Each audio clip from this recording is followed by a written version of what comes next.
انبأها به، بس جب آپ نے اس کو اس پر آگاہ کیا، قالت تو اس نے پوچھا، من انبأک ھذا، آپ کو اس کی خبر کس نے دی ہے؟ قال فرمایا، نبأنی العلیم الخبیر، مجھے اس نے آگاہ کیا ہے جو علیم و خبیر ہے۔ حضرات محترم بھی آپ قرآن مجید فرقان حمید میں سے 28واں پارہ سورۃ التحریم کی آیت نمبر 3،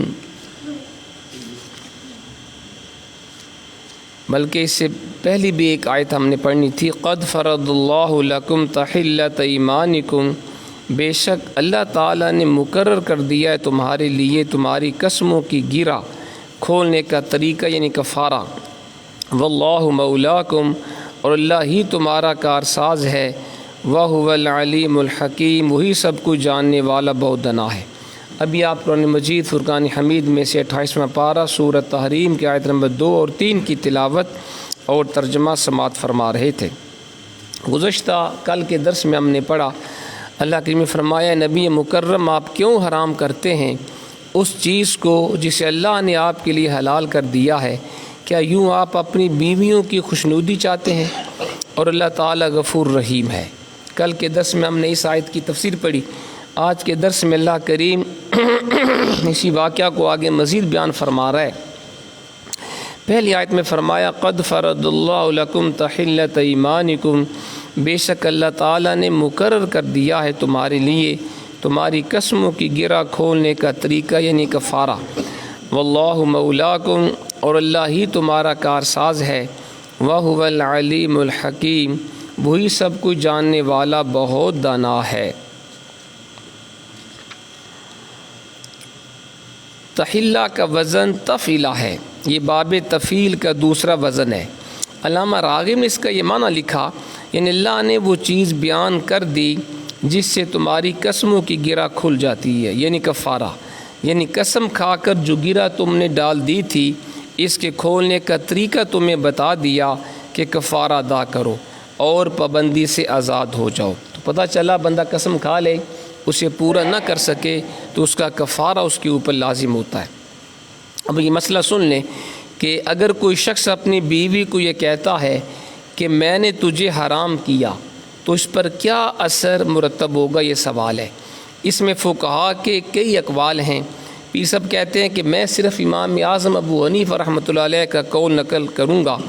علامہ ابو بکر جساس احکام القرآن میں لکھتے ہیں کہ ہمارے علماء کے نزدیک اگر کوئی شخص اپنی بیوی کو حرام کہتا ہے کہ تو مجھ پہ حرام ہے تو وہ قسم ہوگی، گویا اس نے یوں کہا ہے، واللہ لا اقربکی، بخدا میں تمہارے قریب نہیں جاؤں گا۔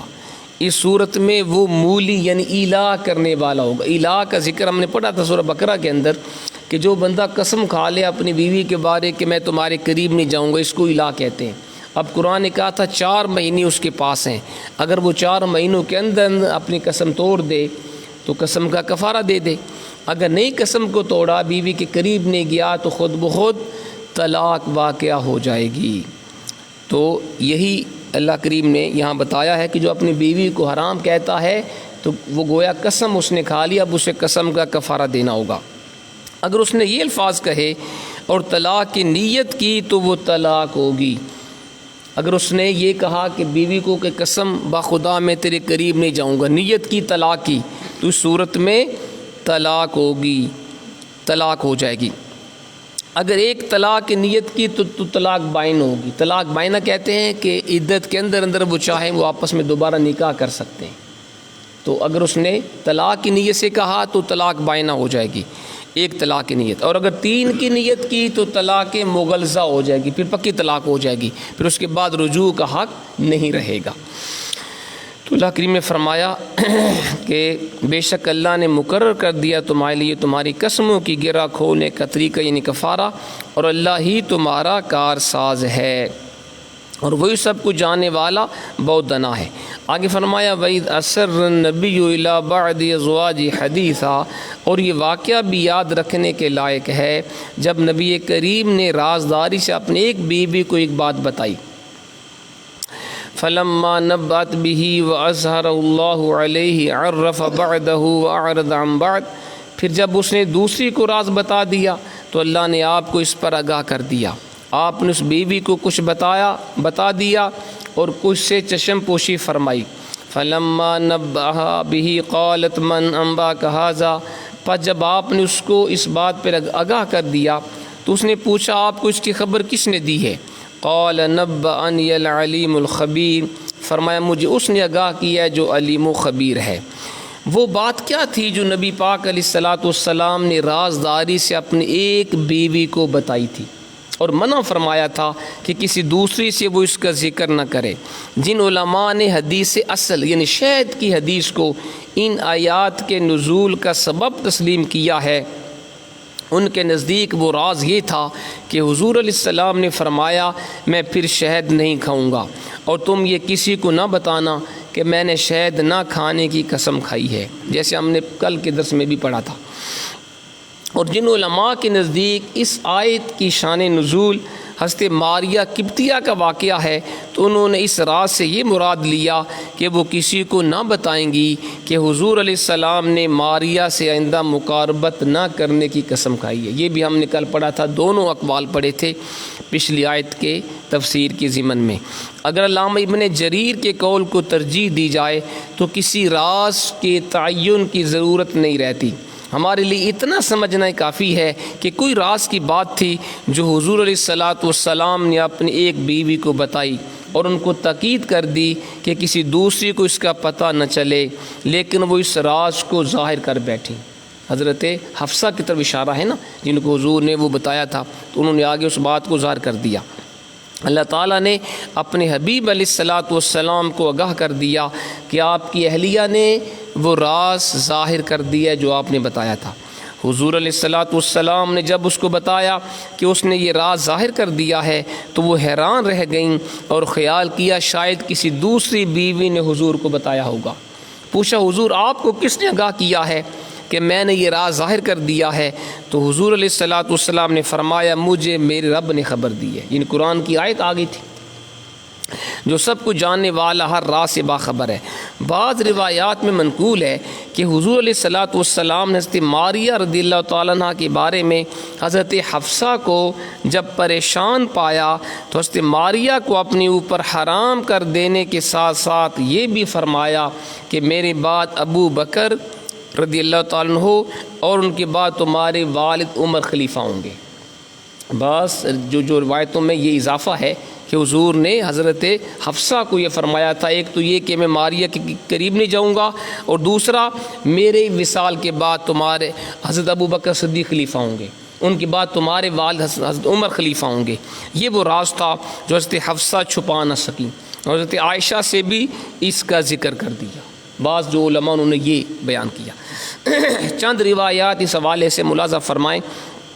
ابن مردویہ نے حضرت ابن عباس سے اور حضرت ابن ابی حاتم نے مجاہد سے روایت کی ہے کہ حضور علیہ الصلاۃ والسلام نے رازداری سے یہ بات کہی حضرت حفصہ سے کہ ماریہ مجھ پر حرام ہے اور میرے بعد ابو بکر اور عمر لوگوں کے والی ہوں گے، یعنی لوگوں کے خلیفہ ہوں گے، ایک روایت۔ دوسری میں ابن مردویہ نے متعدد طریقوں سے حضرت سیدنا علی حضرت ابن عباس رضی اللہ تعالی عنہم سے روایت کی ہے کہ ان دونوں حضرات نے فرمایا حضرت ابو بکر اور حضرت عمر رضی اللہ تعالی عنہما کی خلافت تو کتاب اللہ میں موجود ہے۔ وَإِذْ أَسَرَّ النَّبِيُّ، اس آیت کا مطلب یہ ہے کہ حضور علیہ الصلوۃ والسلام نے حضرت حفصہ کو فرمایا کہ تیرا باپ اور عائشہ کا باپ میرے بعد لوگوں کے امیر ہوں گے، خبردار یہ راز کسی کو نہ بتانا۔ یہ دوسری آگے روایت۔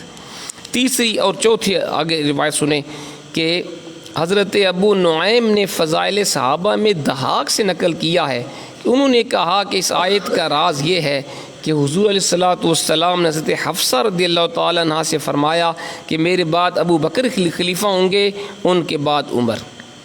ابن ابی حاتم نے بھی اس قسم کی روایت نقل کی۔ یہ تو اہل سنت کی کتب کے حوالے تھے۔ شیعہ کے جلیل القدر علماء نے بھی اس روایت کو نقل کیا ہے۔ چنانچہ علامہ طبرسی اپنی تفسیر مجمع البیان میں زجاج سے روایت کرتے ہیں کہ جب حضور علیہ الصلوۃ والسلام نے ماریہ قبطیہ کو حرام کیا تو یہ بھی بتایا کہ آپ کے بعد ابو بکر اور عمر والی ہوں گے۔ اب یہ شیعہ کی کتب سے بھی یہ ثابت ہے، اور اس کے ہم معنی وہ روایت بھی کی ہے جو عیاشی نے عبداللہ بن عطا کے واسطہ سے حضرت امام باقر سے روایت کی ہے۔ تو اسے پتہ چلا کہ شیعہ کتب سے بھی یہ ثابت ہے کہ حضور نے حضرت حفصہ کو یہ بتا دیا تھا کہ میرے وصال کے بعد ابو بکر صدیق خلیفہ ہوں گے، پھر حضرت عمر فاروق خلیفہ ہوں گے۔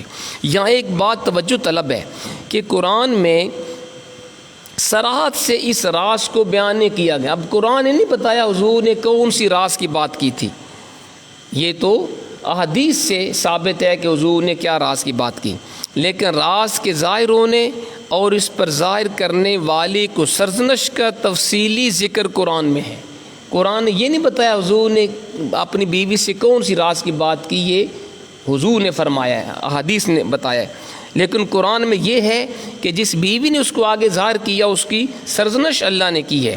اس سے جہاں یہ پتہ چلتا ہے کہ اپنے اہل خانہ سے راز کی بات کہنا درست ہے، ایک تو یہ پتہ چلا کہ اپنے اہل خانہ بیوی بچوں سے راز کی بات کی جا سکتی ہے، یہ سنت ہے۔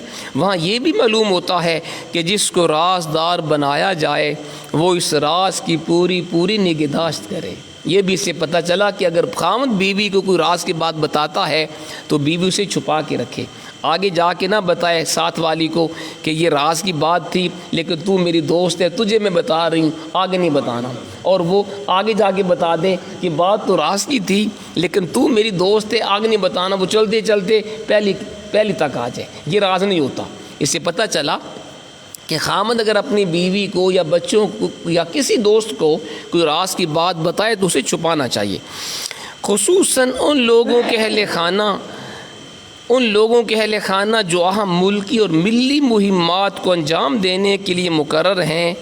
اگر ان کی بیویاں یا دوسرے مقرب ان کے رازوں کی حفاظت نہیں کریں گے بلکہ ظاہر کر دیں گے تو دشمن ان کے منصوبوں کو خاک میں ملا سکتا ہے اور انہیں ناقابل تلافی نقصان پہنچا سکتا ہے۔ مطلب اس کا یہ ہے کہ خاص طور پہ وہ لوگ جو افسرانے والا ہیں، حکومت کے اعلیٰ مناصب کے اوپر فائز ہیں، فوج کے اعلیٰ مناصب پہ فائز ہیں، عدلیہ کے اعلیٰ مناصب پہ یا بیوروکریٹس ہیں، ان کو تو بدرجہ اولا اگر وہ راز کی بات بتائیں اپنے اہل خانہ کو تو ان کو چھپانی چاہیے، کیونکہ اگر وہ بتائیں گے تو ملک و ملت کے نقصان کا اندیشہ ہے۔ تو اللہ تعالی ہمیں عمل کی توفیق عطا فرمائے۔